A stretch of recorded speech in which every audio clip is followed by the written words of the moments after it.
Welcome back, after a long time, to Morsels and Motors. I'm sorry my audio isn't as good as it should be today because I don't have a microphone with me, so we're relying on just my phone. Sorry about that. Anyway, today's job is to do a few jobs on this, which is a car you don't see very often. This is PGH because of the number plate, and I got a few jobs for it. I have owned this car for 13 years, since 2009. And it's in really very good condition. It currently lives in Wales, where my family is from, and so I don't tend to get to it as regularly as my other cars that live on the driveway of dreams.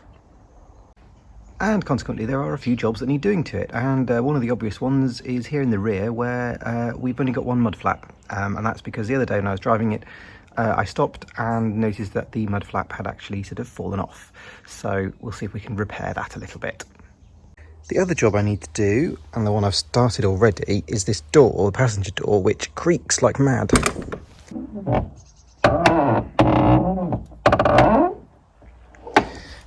Doesn't inspire a lot of confidence, so I'm in the middle of taking off the door card so that I can get at the check strap and just give it a little bit of grease. You have to twist this handle a particular way to line up the slots. There we go, got it.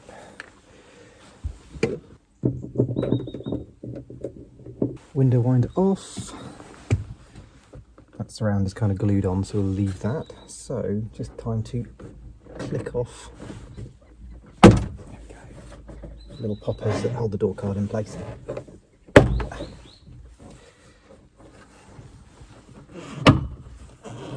There aren't any poppers across the bottom here because the door pocket keeps it in place. I didn't know that. I don't think I've taken these door cards off for a very long time.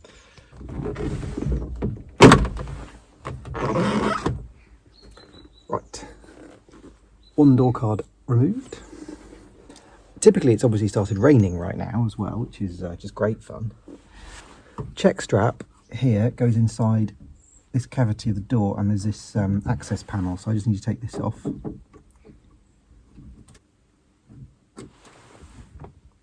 fact, I can't remember if I've ever even taken this door card off, because I don't think I've even ever had a need to. Let's see if I can prise this. Give it a little prising of this off. There's mastic holding it in place as well, so it's quite sticky.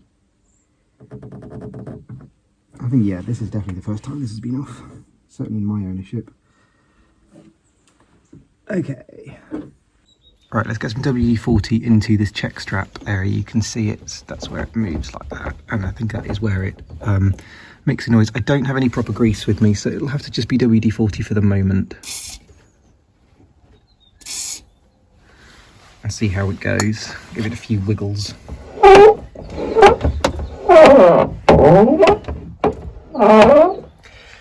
Well, that hasn't helped, has it? So might need to just go a bit deeper with a WD-40 and not hold the camera whilst doing so. Also, you can see in here we do have proper side impact bars, even in 1980. Well, that was completely unsuccessful.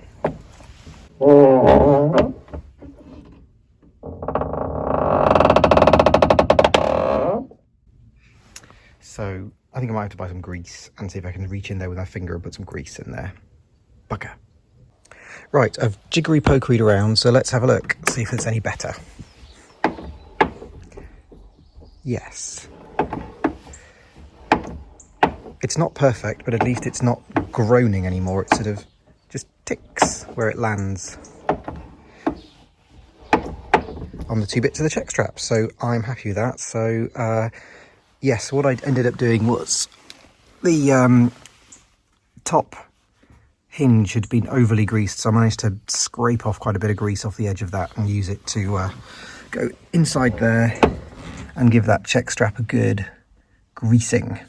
So now we have slightly more silent door, so that's excellent. So let's put this door card back on.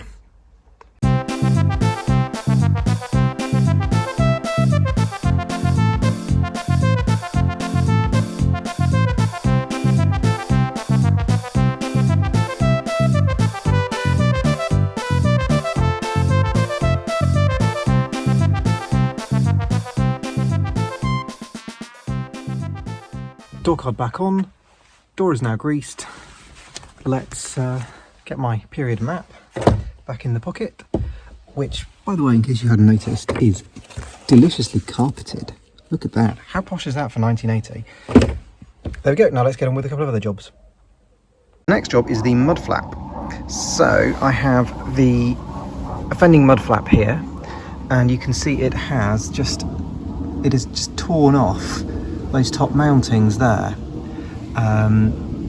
Now I do have some spare ones at home, but I'm not at home at the moment, and I want to take the car to a show on Sunday, so which is why I'm doing some of this prep. So I am going to see if there is some way that I can do a temporary repair on this, perhaps using some cable ties or something.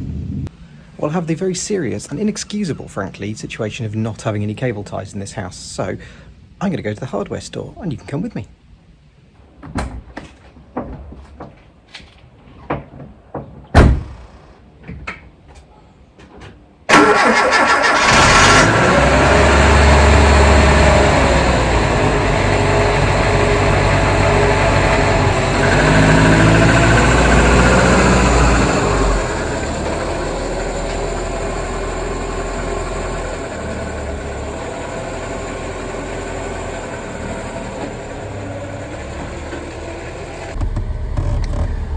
Well, now, the theme of this video is how constantly ill-equipped I am, so I don't have a proper phone mount for the car.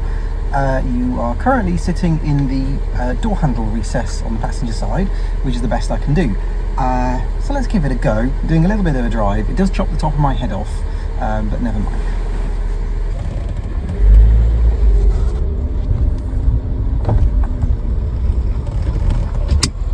Also, if you fall over, well, there we go. Sorry about that.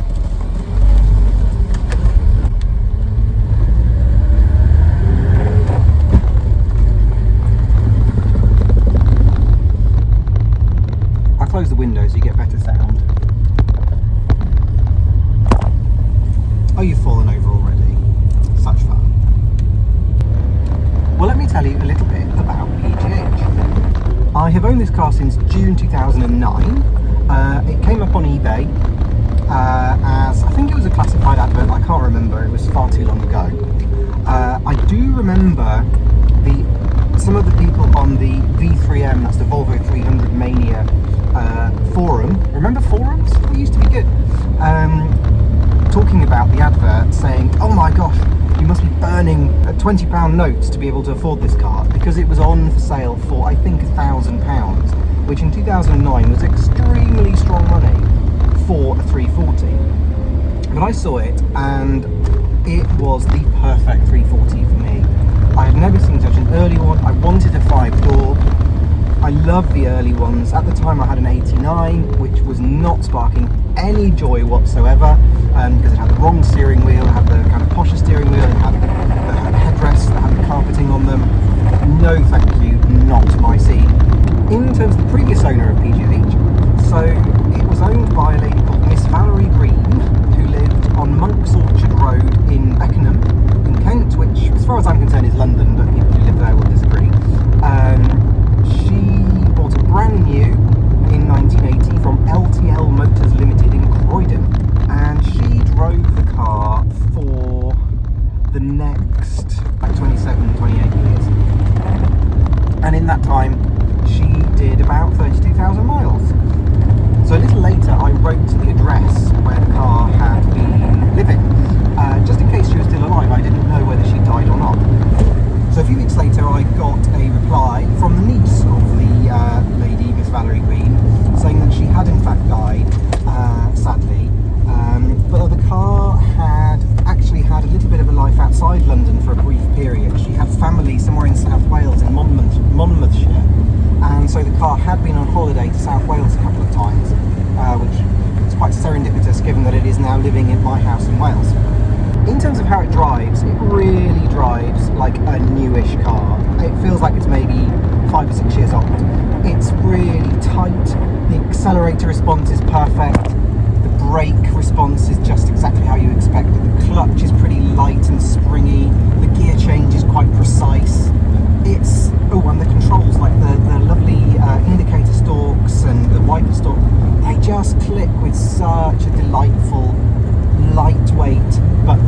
this action.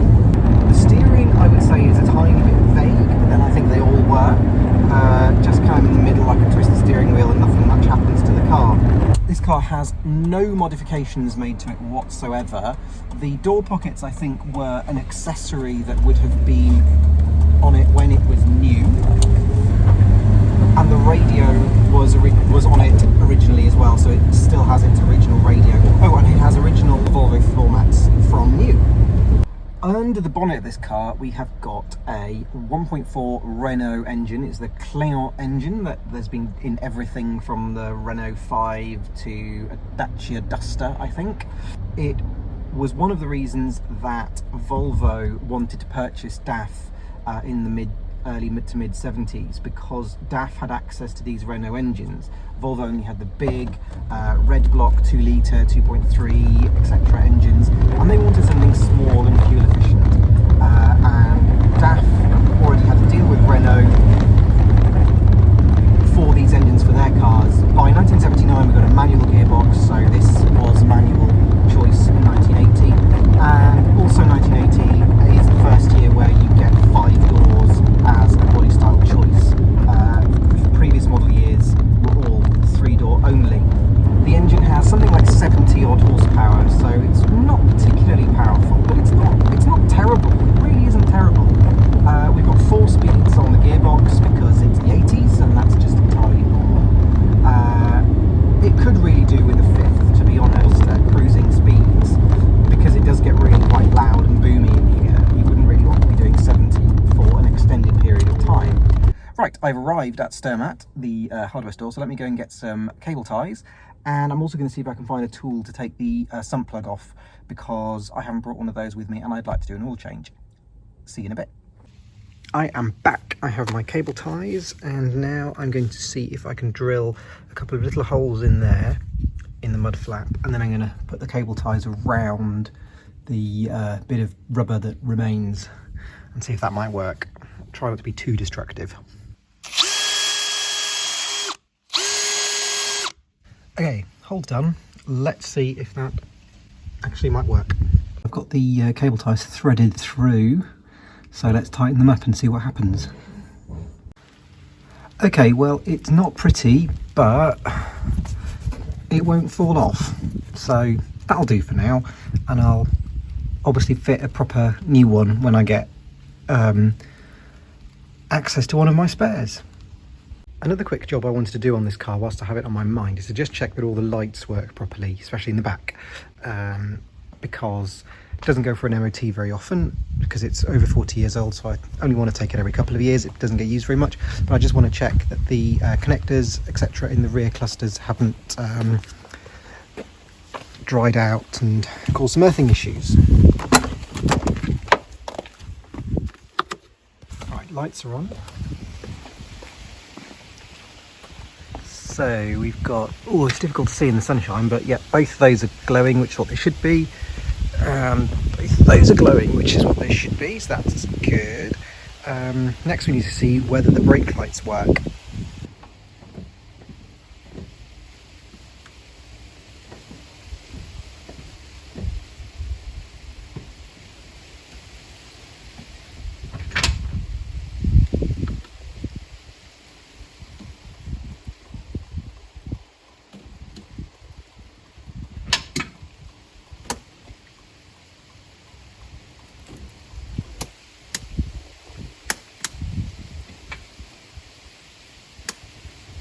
Okay, well that was a sweep of all the lights. I will find out when I edit this video whether they work or not. Well, for a day that wasn't supposed to rain, it sure is rainy, so I've come to sit inside the car to say my goodbyes to you. That is the end of this video. I know I've only done a couple of little tiny jobs, but I thought that you would appreciate seeing this lovely little car again. I'm going to a show with it on Sunday, and I'm sure there will be some photos and stuff. I might do a video, you never know. So there we go, that's it for now. Stay tuned for some more content. I will try and get some more videos done. I'm sorry I've been a bit slow in recent months, but life has kind of got in the way, but hopefully I'll get back in the swing of things and I'll share my kind of automotive world with everybody who seems to be interested in seeing it. So that's why I'm doing these videos. Take care. See you soon. Bye.